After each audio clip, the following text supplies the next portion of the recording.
যে আমি এই মুহূর্তে রয়েছি রংপুরের গঙ্গাচড়া উপজেলার বিনবিনিয়া চরে। আপনি জানেন যে গত কদিনের যে টানা বৃষ্টি অর্থাৎ টানা বর্ষণে এবং উজানের ঢলের কারণে রংপুরের যে নদ নদীগুলোতে কিন্তু একেবারে পানি বৃদ্ধি পেয়েছে। আমি রয়েছি রংপুরের এই গঙ্গাচড়া উপজেলার তিস্তা যে চর বেষ্টিত এই নিম্নাঞ্চলে কিন্তু আসলে পানি একেবারেই, এখানে যে নিম্নাঞ্চলগুলো সেগুলো ডুবে গিয়েছে এবং আমি যে জায়গাটিতে রয়েছি সেটি কিন্তু একেবারে বিনবিনিয়া চরের এই রাস্তা দিয়ে এই অঞ্চলের মানুষ কিন্তু বিভিন্ন যে গ্রামীণ যে রাস্তাগুলো সেগুলো কিন্তু একেবারে হাঁটু পানির তলিয়ে গিয়েছে। এই কারণে কিন্তু এখানকার মানুষজন খুব কষ্টে তাদের যে দিন যাপন থেকে শুরু করে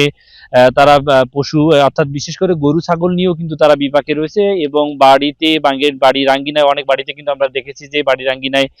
পানিবন্দী হওয়ার কারণে তাদের যে খাবার সেটিও কিন্তু তৈরি করতে কিন্তু তারা হিমশিম খাচ্ছে। বিশেষ করে পরিবার পরিজন নিয়ে তারা কিন্তু চরম দুঃখ কষ্টে দিন যাপন করছে এবং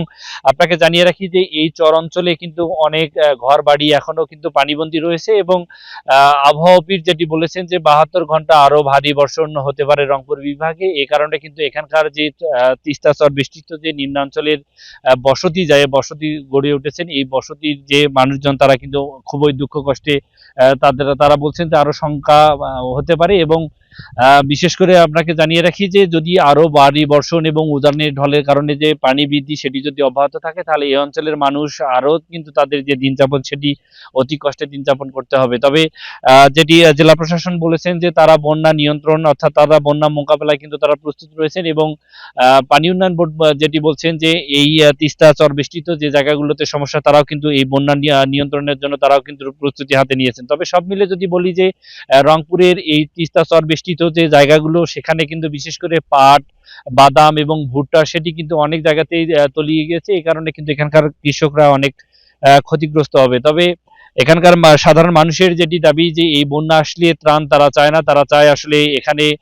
তিস্তা মহাপরিকল্পনা বাস্তবায়ন সেটি যেন দ্রুত বাস্তবায়ন সরকার করে। সেটি কিন্তু এখানকার মানুষজনের সাথে আমরা কথা বলেছি, তারা যেটি বলে যে প্রত্যেক বন্যায় কিন্তু তাদের ঘর বাড়ি, ফসলি জমি এবং বিশেষ করে রাস্তাঘাট যে পরিমাণ ক্ষয়ক্ষতি হয়, তারা যেটি বলে যে এই যে সরকার কর্তৃক যে ত্রাণ দেওয়া হয় এই ত্রাণ কিন্তু তারা চায় না। তারা চায় যে তিস্তায় একটি বেড়িবাঁধ নির্মাণ, যেটির কারণে এই অঞ্চলের মানুষ যারা পানিবন্দী হয় তারা কিন্তু এই পানি থেকে মুক্তি পাবে এবং দীর্ঘমেয়াদী যে তিস্তা মহাপরিকল্পনা বাস্তবায়ন সেটি যেন সরকার দ্রুত গ্রহণ করে, তেমনটাই কিন্তু এই অঞ্চলের মানুষের কিন্তু দাবি। তবে আমি যে জায়গাটাতে রয়েছি এই তিস্তার চর বেষ্টিত জায়গায় এই অঞ্চলের মানুষ